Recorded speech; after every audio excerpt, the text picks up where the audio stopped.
With God of War Ragnarok storming the gaming world, we thought the Norse saga was done and dusted. But hold the blades, cause Cory Barlog threw us a curveball.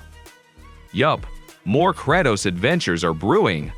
So let's dive into everything we know about the jaw-dropping God of War 6. Now trust me, God of War is more than just Kratos swinging his blades around. The burning question on every fan's mind is, where is the God of War saga headed next? Well, Eric Williams spilt some beans in an IGN interview, hinting that Tyr's post-game poses might be our compass to the next Pantheon pit stop. Exciting, right? Now, some sharp-eye fans played detective and linked these poses to India, Japan, and China. Intriguing, but let's shift our gaze a bit. Ever heard of yoga? It turns out that there's a theory that yoga might have roots in ancient Egypt too, and Tyr's post-game moves seem oddly similar. Coincidence or hint? You decide. The plot thickens when you notice Tyr's arm tattoos, which are a collection of Egyptian hieroglyphs. So could it be a subtle nod to the land of pharaohs? Picture Kratos stomping through the deserts, battling Egyptian gods. Now, that's something different.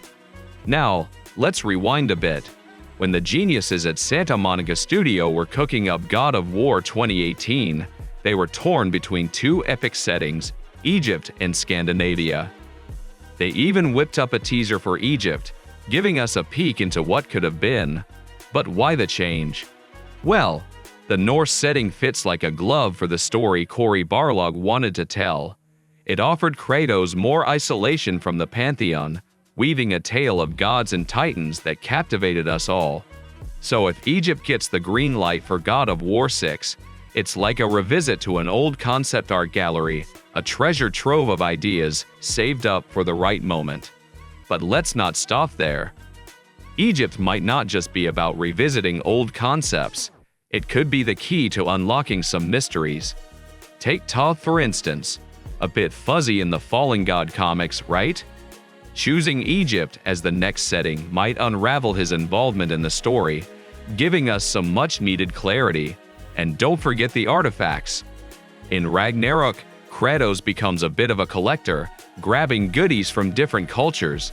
We're talking about an Egyptian ankh, a symbol of life, and an Aquila from India, representing power. Now, Santa Monica, are you playing mind games with us? Is it Egypt or India, or maybe both? This multiple pantheon tease got me thinking. Are they keeping their options open? Kratos roams the realms, picking up artifacts like souvenirs, and we're left here connecting the dots. So what's the deal? Well, it seems like Santa Monica is tossing a coin between India and Egypt. The game could take us from the pyramids to the Taj Mahal, and most probably, the majority of us might be here for it. Now let's dive into the mysteries of the God of War universe. The burning question echoing through the realms is, who's taking the spotlight in the next game? Initially, one might lean towards Atreus, the logical choice after witnessing Kratos' emotional journey in God of War Ragnarok, where he grapples with letting go of his son. It seems fitting that the next installment would showcase Atreus venturing on his own or teaming up with Angrboda in search of the surviving giants.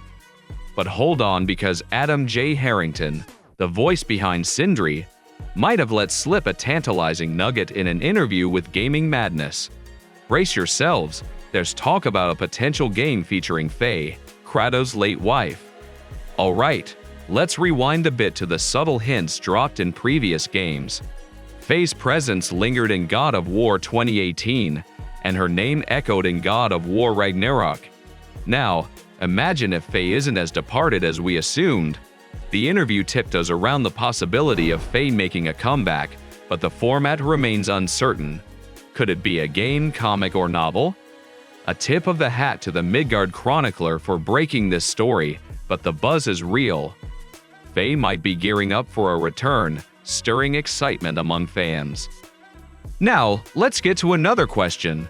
Why is all of this excitement for this game? Imagine this. A prequel set in the days when Faye and Thor clashed, showcasing Faye as a formidable force, essentially Lady Kratos with an axe. A game of this nature could not only compensate for any shortcomings in God of War Ragnarok, but also provide a fresh perspective on the series. It's a chance to explore a realm bursting with life, pre-giant upheaval. We might finally meet characters like Samara's parents, along with the enigmatic Warden of Sardin. But of course, let's not lose sight of the more probable contender for the protagonist role, Atreus. There's an abundance of untapped potential in his character. Picture the aftermath of Kratos' victory over the Aesir spreading across pantheons, akin to the way news of Greece's fall did before. Pantheons may view Atreus as the liberator of the Norse people, seeking his help to free their realms from Odin's grip. On the flip side, he could be perceived as a force to be feared, mirroring Kratos' own journey. An Atreus-centric game promises a dynamic narrative filled with alliances and conflicts as he navigates the intricacies of divine politics. From a gameplay perspective, Atreus introduces a new flavor. He's faster and more acrobatic, potentially bringing back features like an actual climbing mechanic. His shape-shifting powers add a layer of strategy. Envision choosing between different animals or creatures during combat and exploration. Need to reach a high ledge? Transform Atreus into a griffin and soar to new heights. Now, we understand the concerns about an Atreus spin-off game. Those worries are shared across the community. However, considering the depth of his character, the possibilities are boundless, leaving us genuinely excited to witness the next chapter crafted by Santa Monica. Now let's tackle $1 million question: who's steering the ship for the next God of War game? In a bizarre twist of events, the closest thing to an official answer might have slipped through the cracks. After the release of God of War Ragnarok, Mihir Sheth, one of the lead combat designers for the game, made a curious change to his Twitter bio, adding "Game Director" to his occupation. Swift-eyed fans caught wind of this alteration, prompting a quick revert to his old bio. Now, before we all start engraving Game Director on the Mount Olympus monument, let's remember Eric Williams' words: the Santa Monica team is knee-deep in multiple projects. While God of War is their claim to fame, it's a bit of a stretch to assume all their endeavors involve Kratos and his divine escapades. But here's where it gets interesting. Mihir Sheth has been in the God of War series since the 2018 reboot, so he's no stranger to the intricate dance of the gods. An Atreus in Egypt spin-off, a prequel Odyssey with Faye, or maybe you're craving another round with the OG Kratos? Pour your gaming desires into the comments below. We're all ears. Anyways, what do you guys think? Do drop your thoughts in the comments section, and we'll meet again in the next episode. Until then, see ya!